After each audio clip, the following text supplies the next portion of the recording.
Hi, Veronica. I was just about to introduce you. Thank you so much for being here. So, class, this Yeah, is Veronica Vivic Vatican. Did I yeah, say it correctly? good. Yes. And she's our amazing librarian. She is in charge. She works with the RING cohort, the Race, Indigenous Nations, and Gender Studies cohort. So she's an expert on those subjects. She's really helpful, and she's going to tell us about all the wonderful resources we have at the library and how this can help us make incredible presentations, great research, and classes. And don't worry, today we're going to have this presentation, and before we do any assignment, we're going to have time to make teams, to talk about the topics, and to get together, and I'm going to give you a format on how to do it. So don't let that stress you out. What's really important is to understand how to use these wonderful resources, how to find the information, how to know if it's, not an influencer who maybe saw a movie and decided that they're an expert on race, right? We will have really reliable resources. So thank you so much. And Veronica, I'm recording that. I hope it's okay in case Oh, we oh have yeah, a of few course. students who missed. And Yeah, I definitely. can I can be in charge of the chat. So Okay. if you want me to be checking the chat for you, you don't have to worry about that. You can just, and this is an Oh, that's amazing class. So if it's okay, I'm going to make you a co-presenter. that's great. Yeah, because I do have slides to share. Yeah, so that you can share, make co-host. Yes. And I'll hand it over to you. Thank you, Veronica. Great. Thank you. Thanks, Maria. Hi, everyone. I am Veronica Vatican, and I use she, her pronouns, and I am a reference librarian based at the Cascade campus. But I also meet with classes all around the college, online classes, other campuses, especially those for the Ring cohort. So those classes that focus on race, indigenous nations, and gender. And I really love teaching this class because it's such an interesting class. You get to delve into really interesting topics and it's meaningful too, right? So like you're doing a lot of work that really has an impact on the world. So I really enjoy working with this class and I hope that you will reach out as you need extra support or assistance and you're doing your research for this class or really any class because that's what we're here for is to help smooth the way and make sure you have a good experience in all of your classes. Well, I'm going to share my screen here so you get a chance to, oh, what's going on? Hang on one second, please. I am trying to find the screen I want to share. Yeah, it only lets you share the last tab you had open. So Oh, that's why we keep interesting. having, that's why you guys see me. I have to pause it, go look. Yeah, I haven't seen that before. That's interesting. But I did get that up. So Oh, I uh, love the present. I love the cat. that's I take any excuse to share pictures of my cats. That is my cat Chickpea. I have another cat named Leonard.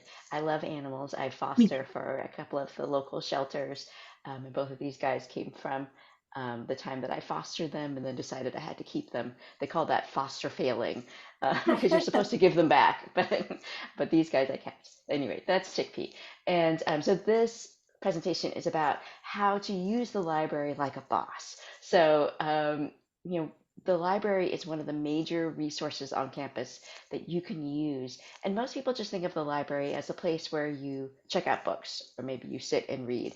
But it's really so much more than that. And for one thing, you have the librarians there, either online or in the libraries, who are there to help you through your assignments. And we can help you find resources, we can help you interpret your assignments. That's a big thing that people often ask for help with, is that sometimes you just can't quite grasp what it is your instructor is asking for. We can help with that. We can help you determine the credibility of your sources. So that's something I'm going to keep mentioning throughout this presentation is this notion of credibility. And that's a little bit different than just saying whether something is true or untrue. Someone who has a lot of credibility could say something that's true or untrue. Someone who doesn't have a lot of credibility, like Maria was saying, like an influencer on TikTok, could be saying something that's true. And they are not lying to you, they are presenting true facts, but their credibility is a little bit low because they don't have the weight of research and academic background, and they haven't maybe published, they haven't been vetted. So there's this question of credibility, like where do you get your information, and how what is appropriate to use in a college level academic paper or presentation that you're doing.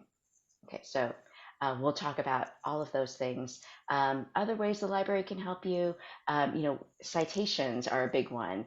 People often get tripped up on writing those darn citations that can be really kind of tricky, and that's another way we can help you. So all along the path of your assignments, we are there to help you. And I'm going to go through some of those different ways during this presentation. All right, so today what we'll talk about is library services, just a broad overview. Then we're going to talk about just the research process in general and how that works. We'll do a little exercise there. We're going to talk about search strategies. So I will show you some specific databases that I recommend for this class, and we'll get some practice searching in on those. So like Maria said, don't get too overwhelmed. I'm going to give you a lot of information today, but don't worry too much about remembering all of it. There's not going to be a test. I just want you to get familiar with these different resources that are available to you. And that just reminded me, I have a link to share with you. Hang on one second, let me go grab that. So I have a list of these resources in a Google Doc, and that will give you the opportunity to have those resources all linked in a nice Google Doc form, and you can reference it as you like. Okay, here's the link. There we go. So I just put that in the chat. And when you click on that link, it will prompt you to make a copy in your own drive. That way you can make a copy and then you can edit it, you can change it, you can make notes in it as you want. It's your own copy. Can I get a thumbs up from someone if that link is working? It is. Okay, great. I just did it. Yeah. And I'm going to share the link in the D2L course. Perfect. Yeah. So for the folks who aren't here, you can get that there too. All right. And I'm going Thank to you. share my screen again. There we go. All right. So what is at the library? That is not my dog. I just love that dog. He's so cute. So at the actual libraries, all of our campus libraries are open and you are welcome to use them. Even though this is an online class, maybe you're only taking online classes, that's okay. You're still welcome at our libraries, and they're great spaces to study. We have lots of different spaces you can use. We have private study rooms, we have study carrels, we have comfy chairs, whatever way works for you to study. We have that available. And I'm I just going think to it's jump in because I have some students with babies and children here. There yeah, are family rooms where you can go with your kids and there's toys and books for them. It's really cool. exactly. Yeah. So we try to make it welcoming for everyone. So we know a lot of people have kids and maybe you don't have childcare for the times when you need to study. You can bring your kids with you to the library, and we do have those family rooms. You can just ask about it at the front desk about which rooms are the family rooms. Um, yeah, we hope to see you there. We have computers, of course, we have printing. Every student, whether you're online or in person, you have $10 of free printing on your account every term. And that's, at least that's more than 100 pages worth of printing. So that's probably plenty to get you through the term. So if you're a person like me who does better reading your readings on paper rather than on screen, you can come in and do that printing, and that should be all paid for. But of course, we have a lot of online services too. So our website, I'll click on this so you can see what our website looks like. That website address is pcc.edu/library. But also, if you just Google PCC library, you'll probably get that as your first result. And this is what our website looks like. You can see all of our, open hours. What I want to show you here is this chat window. So this chat feature is a live chat widget that you can use to ask questions. If it looks like this, that means an actual PCC librarian is staffing this chat and will answer your questions. And that's, it's not a bot, it's not AI, it's not anything else. It's actually one of us, maybe me, sitting there answering your questions. And we always try to get to those questions within a few seconds. We're usually pretty quick about responding. Um, and that's a great way to ask, like, can you help me find sources for this assignment? Can you help me write this citation? Can you tell me whether the source is credible? Those kinds of quick questions are a great way to use that chat. So that's that yellow chat button up at the top of the website there, and that's at the top of every library webpage. And then the other thing I want to show you here is that we have research help appointments. So this link here under shortcuts, research help appointments. I'm going to open that up so you can see what that looks like. And what those are one-on-one appointments between you and a PCC librarian. And that can either be online or in person. If it's online, you'll get a Zoom link for the time that you choose. And then you'll show up in that Zoom room and there will be a librarian there. So I'm just going to show you what that looks like when you make the appointment. I clicked on online appointment, and then you could pick a time that works for you. So it looks like today there's still some slots open in the afternoon. Just pick one here so you can see what that looks like. So I'm picking Tuesday, January 23rd at 4 p.m. The same day appointment for research. These are amazing resources. Yeah. And then you just fill out this information. Make sure you type your email in correctly, because that's where whatever email you type in there, that's where the Zoom link will go. And you should get a confirmation as soon as you hit confirm appointment. You should get a confirmation right away. So if you don't see the confirmation, that means something went wrong. You might want to check your spam folder or make sure you typed in your email address correctly. And it's a great way to really like power up your assignments, because you can work one-on-one with the librarian and really make sure you understand the assignment, that you're getting the requirements you need, and that you're getting really high quality resources. And we can help you find them and put them together and talk about how to present it as well. So take advantage of that, whether it's for this class or any other class. It's a great way to work through your assignment with someone who can help you talk through it. Veronica, there's a question from Oh, Kathy who wants to know if she can send things to be printed at the library. And if I'm not sure if I understood your question, Kathy.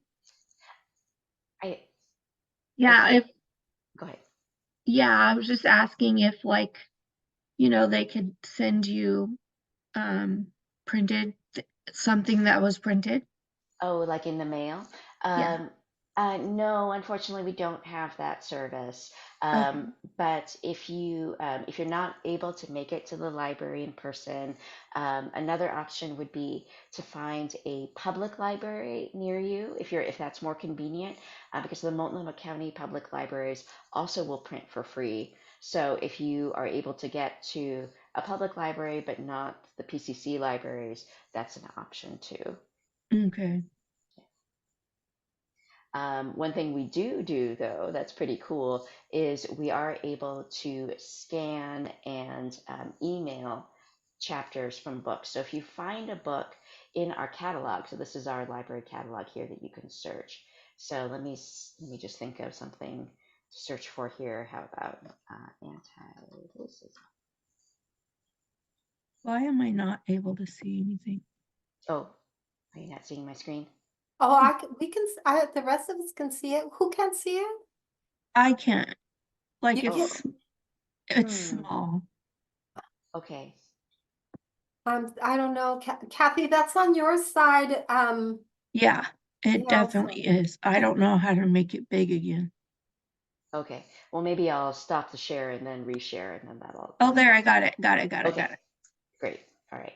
So, for example, if you wanted just a chapter of this book, you can go into this record Mm-hmm, once you sign in. It's just a neat little feature that we started having last year. mm-hmm. Um, you can sign in, and as soon as this is done, you can click on Get a Digital Chapter. So Nice. that's just one chapter. We can't scan a whole book for you, but we will scan a single chapter and email it. Okay, thank you. Yeah, That's very cool. yeah, it's a really neat feature. We just got that set up, so I hope people use it. All right, so those are some of the resources we have available online. Also, I am enrolled in your class as the class librarian, so you can email oh, me. Let me show you. So this is your class in D2L. If you go to class list here, you will find me. There I am, right near the bottom there, Veronica Pachapatkin. And I am listed as the librarian for the class. So if you need to email me, you can email me from here too. And I'm always happy to take questions over email. If you need a quick answer, though, I recommend using that chat feature on the website because that'll be a lot faster. Okay. All right, so let me yeah, go back Veronica to. doesn't work, 24/7. I try, but yeah, not quite there. All right. Um, but the important thing to remember is however you need support, the library is here to support you. So even if you're not sure if the question you have is a library question, don't worry about it. Go ahead and ask us, and we'll either say yes, that is a library question, we can help you with that, or we'll point you to the right support service that can help you. So we also have a writing center, we have a tutoring center, we've got a lot of support services here at PCC to help you, and the library is one of them, and we can help connect the dots. All right, so now let's talk about how do you actually do research? How do you get started? I know you've got a few different assignments coming up that will require you to go out and find your own sources and put them together and present them for your assignment. So let's talk a little bit about how you do that. So the important thing about doing research is that it's about exploration. It's about being curious and just finding your way. It's not really about finding a right answer. It's not like a math equation where you're just looking for one particular answer. You want to explore and see what's out there and see what interests you. And doing research and doing these assignments for the class are really not about getting from point A to point B.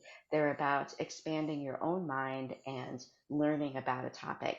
So maybe the things you find out, not everything will make it into the final assignment, but that's okay because now it's part of you. It's part of what you understand about the world and about that topic. And also, you want to accept that, it's like I said, it's not point A to point B, it's not linear, even though your assignment might make it look like it's linear. You get those nicely organized assignments that say, step one, step 1A, step 1B, step two, and it looks so neat and clean, and you think that that's how you're supposed to go through the assignment. But in reality, when you're doing it, it looks a little bit more like this. It might be a little circular. You might be uh, doing something and then going back and realizing you need to change it a little bit.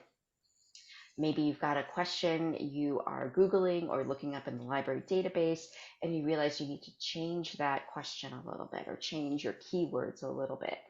And that is totally normal. So if you feel like you're going in circles and maybe you're changing things a little bit as you go along, don't feel like you're messing it up or you're not doing it right. Um, don't worry about it. Like that's part of the process is go exploring and just looking around at what's around you. But that said, you do need to stay organized because you might be trying lots of different things and coming up with lots of different resources, or you might have started one thread and you decide that that's not really working. But maybe there was something you found when you were going in one direction that's going to be useful when you go a different direction. So you've got to stay organized.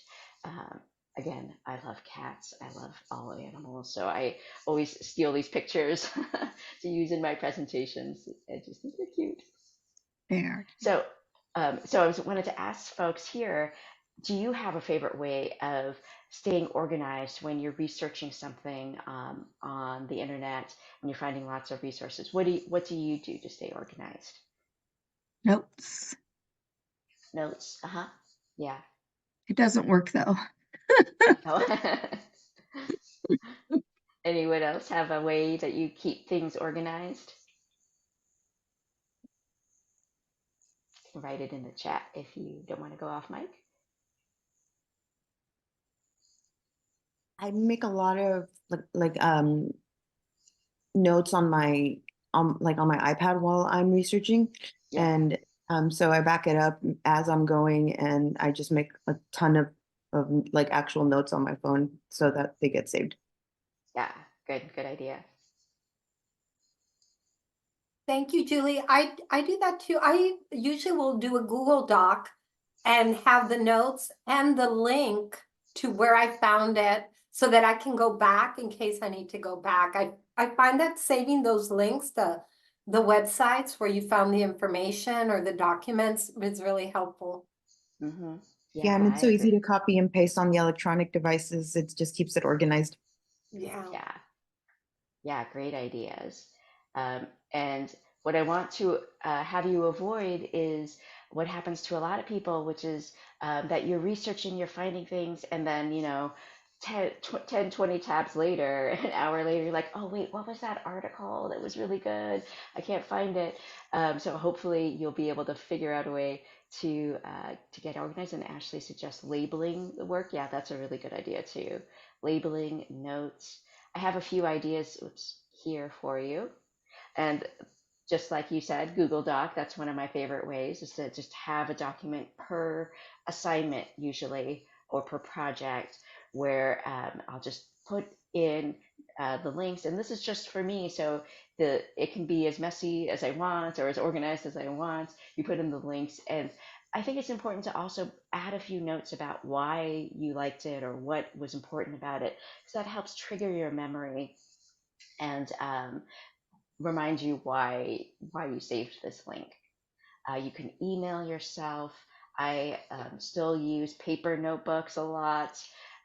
We have some more oh, more like high powered, more like power user kinds of apps that you can use too, called Zotero or Mendeley. There are lots of other ones too, where there are like apps that you can install on your computer or on your phone that will help you track the things that you find. And those are really cool. And if you're like really getting into research and you're doing a ton of work finding resources, and you want to make sure you keep that all organized, those are really great tools. But the important thing is to find something and make sure that it works for you and that you keep using it so that you can be consistent and you can find the things that you need again. All right. So now we're going to get into actually doing the searching and talking about how do you get started? What do you need to do to find what you need?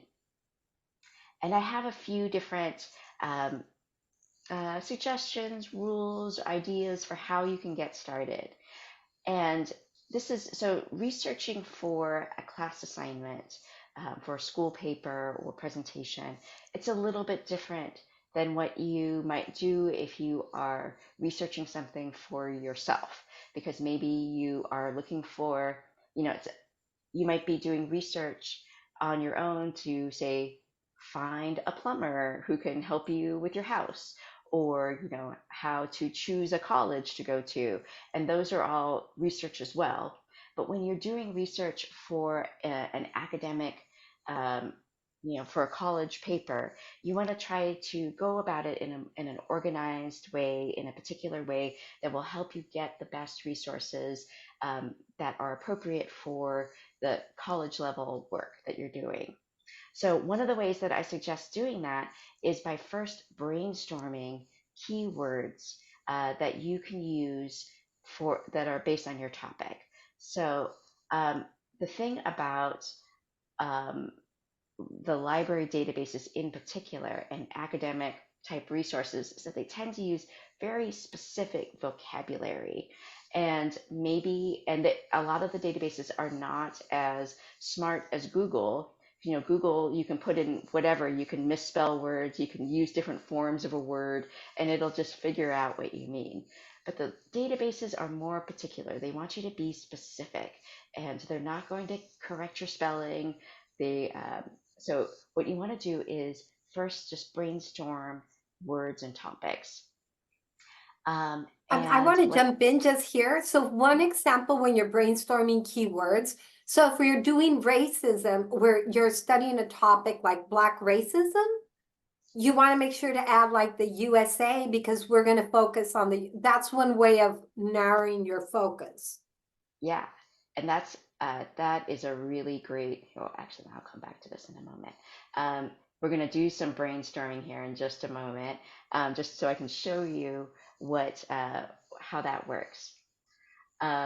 But yeah, there's always going to be like lots of associated words, and then you want to connect words that are associated together. Another thing to do when you're starting out with your research is to think about who, either organizations or people, would write on the topic or would be authorities on that topic. And then you can look for their names, you can go to their websites and see what information they have available. Another thing I like to recommend is going to Wikipedia. And maybe that's surprising to you because you've heard librarians and instructors say, don't use Wikipedia. But Wikipedia, you should not use Wikipedia as your main source. It's not a reliable, credible source. And I'm not going to go too far into why that is, but I think you probably know that Wikipedia is editable by anyone. So you don't want to use that as your ultimate source. But what Wikipedia is great for is pointing to other sources, so more credible sources. Wikipedia is supposed to list all of their sources and references at the bottom of every article page. So you can go look at those sources. What's interesting is sometimes I'll go to a Wikipedia page and see a source at the bottom that sounds great, and I click on the link and it doesn't exist. And that happens a lot with Wikipedia. Which is one of the reasons why it's not credible. Is because sometimes there can be, non-existent citations in there. But then there are real ones. So you can check for yourself. You can do that research and go through the links that are listed at the bottom and see which ones are good, credible resources, reliable resources, real resources that exist, and use those as your sources. And then we'll also get into using filters and tools in the databases when we get to the actual databases. But these are my tips for doing research, for getting started on your research. And now I want to do a quick exercise with you all. I've got this little Jamboard here, and I am going to, you've got a link to this Jamboard. You can follow along if you like. I'm not going to ask you to do that until the last part of our session here, because I can do this and then I can demonstrate how Jamboard works if you haven't used it before. So the first thing I want to do is brainstorm keywords that you might use if you were doing research on, like Maria was suggesting, anti-racism. So what are some phrases or different forms of a word that you could use to search our databases if you were looking for anti-racism resources for the United States? Oppression. Oppression, yeah. What else?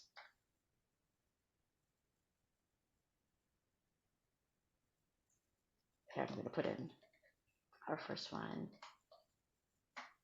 Racism and Race. race. like I was saying, the database needs the specific forms of the word. So if you put in anti-racism, it won't necessarily also search for the word race. Slavery? Racism in America. Racism in America, huh? I heard another one that I think I missed there. Yeah, somebody said slavery. Slavery, I don't know who, but yeah.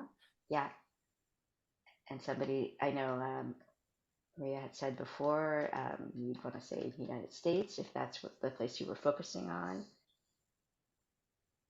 You could try also other synonyms for racism, like prejudice, bias, Discrimination. discrimination.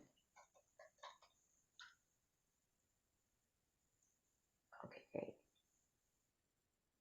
And Maybe activism, activism is a good one. Yeah. anti-racism activism.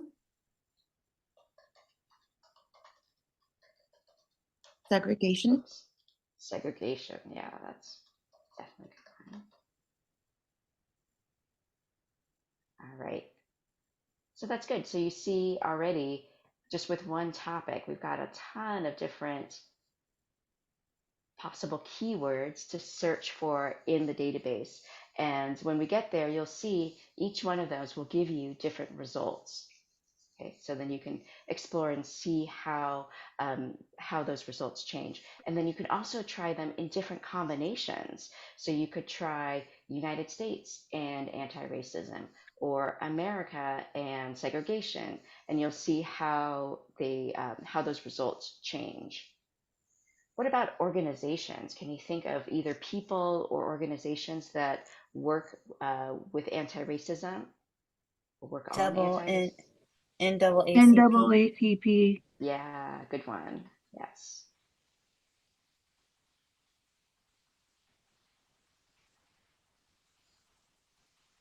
Anyone else? Can you think of any other places or resources? ACLU?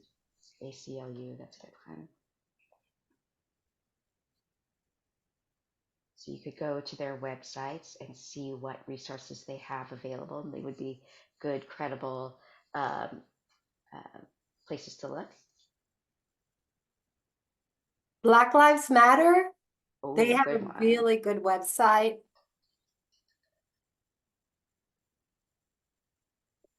And some And of you might not know, but there's a lot of museums like the Tolerance, the Museum of Tolerance, the Holocaust Museum, a lot of museums that will have resources, videos, articles, original sources, a lot of things on anti-race and very well organized so that it's understandable. So I love using the museum websites or anti-racism websites. yeah, That yeah, Jim that's. Crow one.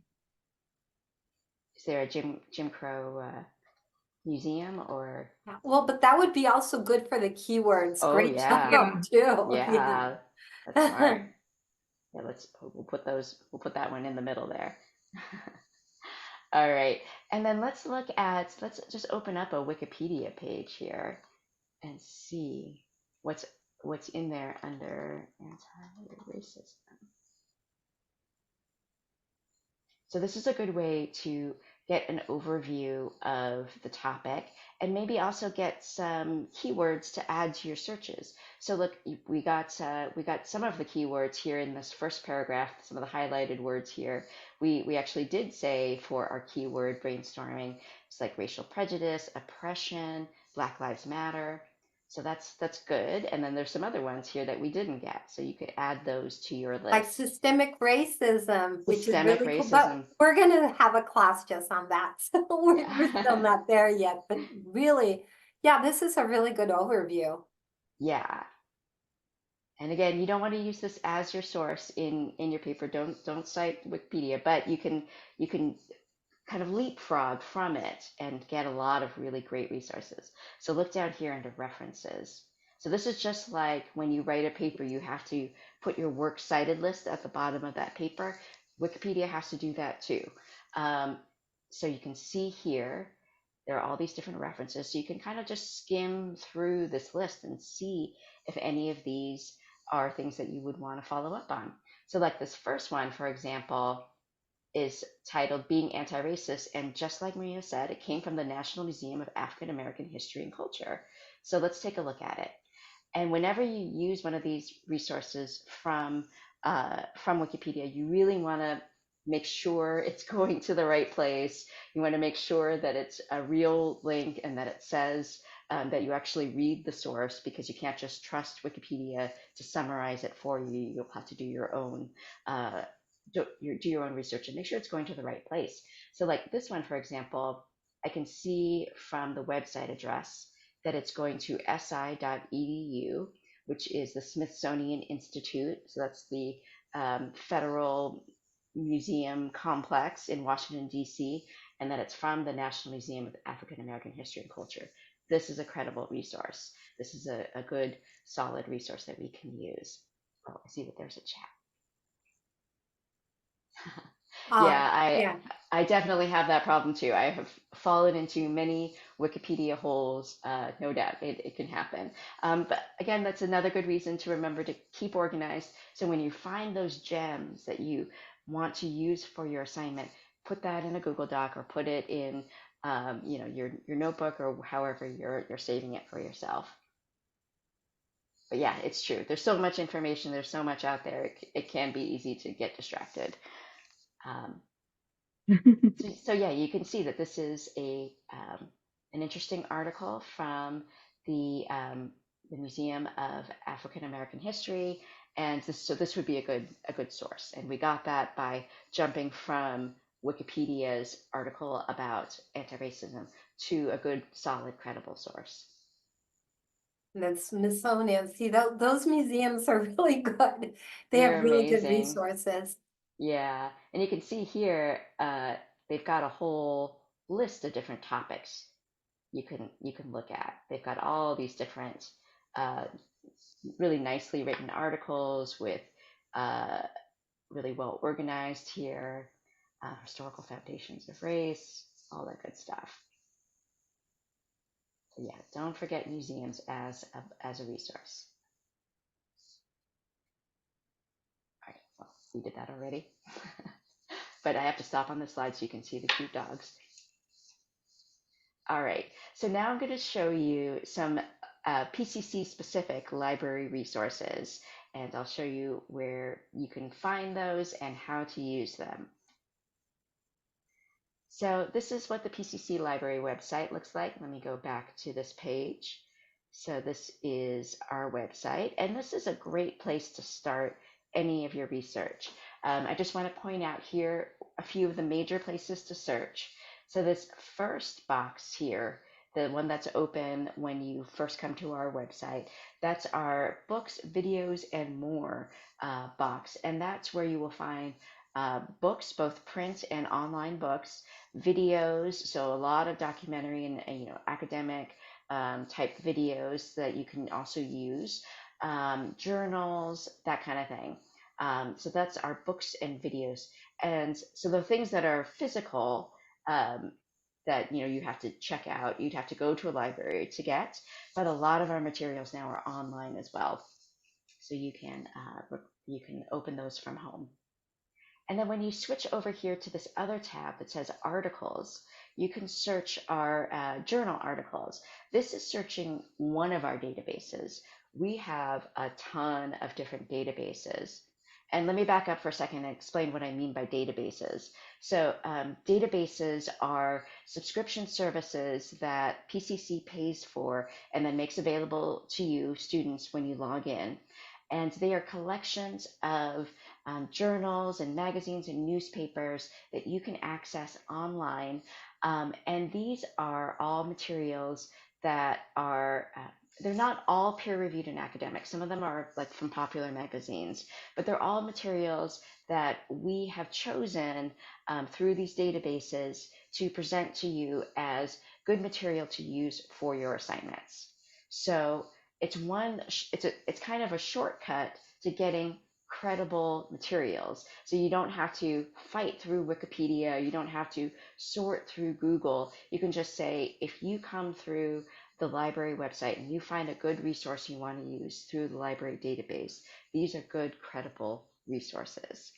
And they're Okay. free. And Because they're if you free. find a good journal article or a good article through Google Scholar, Google search, you have to pay for it. But here you don't. You get access to these websites. Yeah, that's a really good point. I don't know if that's happened to you before, but if you find an article through Google and it sounds like it's the perfect article, you really want to read it, you click on it and you hit a paywall. That's going to be so disappointing. We might already have that article available through our databases. And if you need help finding that, again, that's a good time to use this chat to ask, how do I access this article? And even if we don't have it in our databases, we can always request it and get it to you within, usually it takes about a day or so if we need to request it. But most of those things we have in our databases, or we can find you something that is as good as the article you're trying to read, but we do have available in one of our databases, in one of our mini journals. And let me go back to my slide because I always like to use this slide to explain the difference between using library databases and using Google. Library databases are like a swimming pool, and Google is like the open ocean. This is my analogy for explaining the difference between the two things. So the library databases, they are, they're finite, they're confined, they're obviously not as big as the ocean, but they are cleaned and maintained. They are they're organized. There are lifeguards on duty. You have to have a membership to come use this pool, and your membership in this case is just being a student. So they're more organized, but they are smaller. So there's not as much stuff as there is in Google, which is like the open ocean. Anyone can just jump in the ocean and start swimming. But there are dangers in the ocean. You can get lost. There are sharks. It's hard to find what you're looking for. So that's kind of the philosophical difference between the two things, and why we suggest using one over the other, but how they really both work together. Like, you can't really have one without the other. You need both. Oh, is there a chat? True. Oh, I'm glad you're making it back in. All right. Whoops. That's so cute. All right. So that's our library website, and those are the two main ways to search, would be either books or articles. But here's the thing. This article search only searches one of our databases. It is our biggest database, so it has hundreds of journals in it. But I'm actually going to show you some different databases today, because they're more focused. They're focused on race and racism topics, history topics, the things that you'll need for this class. This one is a good general one, so there's no problem with searching that one too. But let me show you the ones I want to highlight today. And just be aware, we probably have something like 100 different databases, and a lot of them focus on different topics. So if you're in a science class and you're looking for articles on biology or chemistry, we have a different database for that. If you're in a nursing class and you're looking for articles on nursing, we have a different database for that. So again, ask a librarian to point you to the right direction. So the databases I want to show you, and just to point out, I also linked them in this document. So that Google Doc I sent you earlier, under Finding Sources, all of these databases are linked here under Library Resources. So there are three that I'm highlighting today.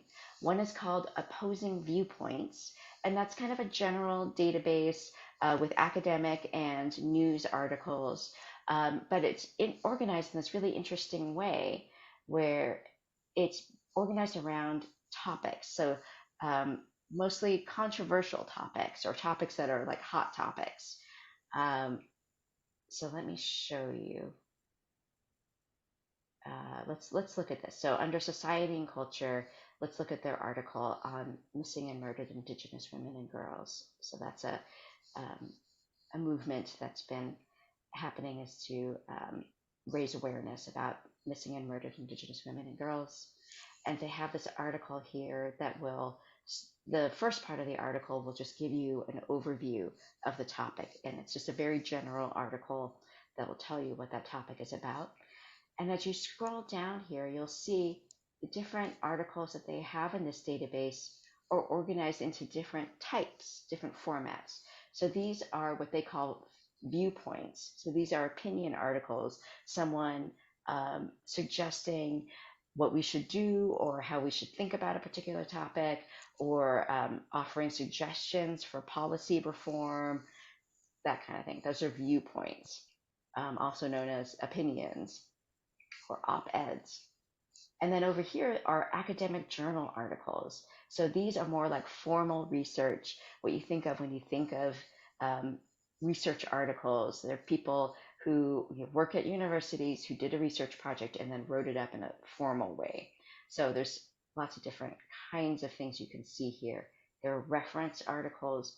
There are infographics, which are always useful to see so you can visualize what's going on. Images from protests, videos. So it's just nice how it's organized into these different formats. So you see different types of articles and different types of materials on one particular topic. Okay, another website I'm going to, or database that I'm going to show you is called Ethnic News Watch. And this is a race and ethnicity specific database. So they're focusing on those topics. So let's say you are, I know one of your assignments is to look up information about a particular modern genocide that's happened recently. So let's look up the Rohingya crisis. So that is the ethnic group in Myanmar they've been persecuted and killed in their country, and there are a lot of refugees out in the world now. And Veronica, as you know, we will do a whole section on genocide with the resource. I have the resources that you created last year for us. Oh, that's great. I've used it in all the classes. They're so good. So thank you. Oh, good. Yeah, and those are, I linked those in here too. So right here, this last one is that link to those resources. So I know you're not there quite yet, but just to show you what that looks like, you'll see that this database looks a little bit different than the last one we looked at. It's just organized a little bit differently, but it has all the same different types of materials like in the other database we looked at. So over here on the left, you can sort it, or you can filter it by the type of resource you might want to look at. For example, you might want to get newspapers. So you might want to get news from the New York Times, Washington Post about the Rohingya crisis. You might want to see scholarly journal articles, different types of articles here. And when you go into one of these articles, I want to point out that databases are a little bit different than when you search on Google or you do your regular searching. There's some little tricks, good and bad, about doing these databases. So one of the most important tricks about the databases is anytime you're in a library database that required you to log in with your MyPCC information, you are going to want to use a special link generator so to save that link.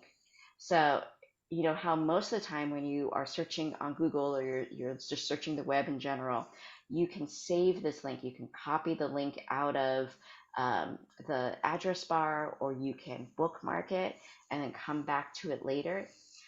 But with library databases that you have to sign into, those links won't work later. I'm going to stop there and say it again because it's important, because I don't want you to do a ton of research and bookmark all these links and then find out later that they don't work. Okay, so the links in the library databases have to be copied out of the link generator on the web page. So that's going to look a little bit different depending on what website you're on, which database you're using. But in this case, for this database, there's this copy URL link up at the top of every page whenever you get to an article. So you can click on that and it says link copied to clipboard, and now you can paste it in your Google Doc. Okay. You could also email it to yourself. If you email this article to yourself, see here, you've got this email option. You could save it to your Google Drive. You can email it to yourself. Any of these ways that you send it to yourself, that's within this database, those will all be good ways to access that article again. And just remember, don't just use the bookmark. Don't just copy the address out of the address bar. All right. Now, one of the really cool things about using library databases versus using Google is that library databases will also always have a citation button so that you don't have to write the properly formatted citation yourself. You can just copy it out of the database. So you can choose whatever format your instructor has asked for. You can find it in this list. Usually it's MLA. And then you can just copy that and paste that. So you could put that into your document as well. And that just takes the pressure off. You don't have to worry about properly formatting the citation at the end of your assignment. Because, yeah, just look at how difficult it is to type in all the formatting if you were going to type it in. So this is so helpful. Yeah. All right. And then the third website I want to show you is called JSTOR. And this one focuses on history and humanities. And let's just try. And likewise, like the other databases, it has academic articles, it has some magazine articles, it has some historical articles. But what's really cool about it is that it has primary source materials, including images. So let me put in, let's see, what should I put in? I'll just put in civil rights movement.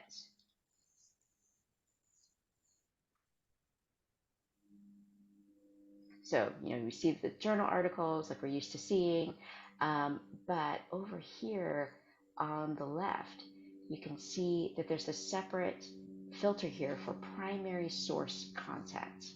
And primary sources, I don't know if you've taken a history class yet, but the difference between primary sources and secondary sources is that primary sources were created at the time of the event. So these are going to be historical documents. So let's just look at images. So look at this. There are all these cool historical images from the civil rights movement. So there's some pictures from protests. There's some pictures of posters. There's a picture of a sit-in. And so you can use these, especially if you're doing a presentation. I know like some of your presentations are supposed to have a visual element. So All of them it's do. really cool. Yeah, okay, there you go. So this is a great way to find good, reliable source material to use as your visual element. All right. And I have been talking about the library resources, and obviously as a librarian, I think they're great, but there's good old Google too. There's nothing wrong with using Google as long as you use it carefully and you are making sure that you are finding good, credible sources. So in that document I gave you, I do have some Google search tips. I think there's some pretty cool tips to help you focus your research if you do need to use Google. Also, I want to make sure you know about Google Scholar and Google News. And let me show you what Google Scholar looks like. These are linked in that document as well. So let me do the same search I did before. So I put in Rohingya crisis, and these will be academic articles that Google finds. And Google will look, unlike those databases I was telling you about that are like the swimming pool, this Google will search everywhere and try to figure out what is an academic article. Now, the problem with Google Scholar, there are two problems with Google Scholar. One is that it's just it's deciding for itself what is an academic scholarly article and what is not. So sometimes it gets it wrong. Sometimes I'll click on something and think like, this is not actually a scholarly paper. This is just someone's, high school history paper that got uploaded somewhere and they decided it was a scholarly resource, and it's not. So you want to be careful about that. The other problem with Google Scholar is that because it's not a database that PCC pays for, oftentimes you'll run into paywalls. So let me show you, for example, I'm just going to click on one and I only get a very short little paragraph here. And if I want to get it, I have to pay for it. I have to either register an account. It's giving me all these different blocks to keep me from accessing the article. But if you look for this article in our database, you will find it for free. Okay. So it's a good place if you started there and found it and you don't want to pay for it. Now you can look at the article and go look for it in the library, which is so cool that we have this Yeah. resource. Yeah, definitely. So take advantage of it because we buy these things for you to use. I know we don't have too much time left, but I do want to make sure we get a chance to just practice a little bit. So what I'm going to ask you to do is to open up this Jamboard link. You have it in that document I gave you, but I will also paste it in the chat.